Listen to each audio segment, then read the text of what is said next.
wat iemand wat heeltemal oorvat. Dis oorweldigend. Jy kan dit nie hanteer nie. Jy kan dit nie beheer nie.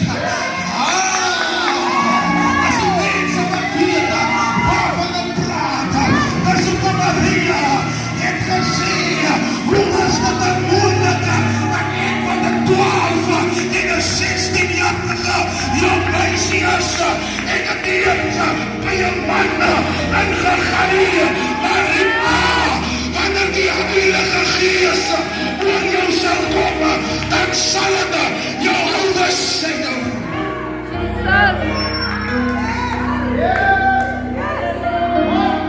Dit sal jou verskade.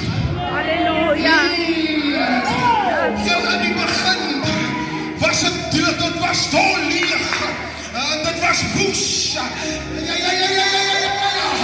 Dis nie die waters wat daar gewees het, dit was woes, dit was leeg, maar die Bybel sê, en die Gees van die Here het oor die waters gesweem, en dit het Halleluja.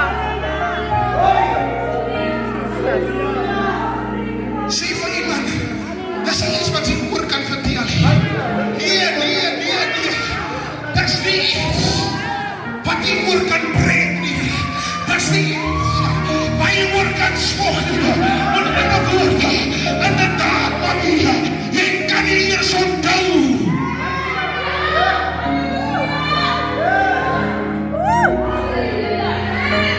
As baie daar wat ek vir myself vraag, hoe het ek by die huis gekom? Hoe het my palme nou so geword?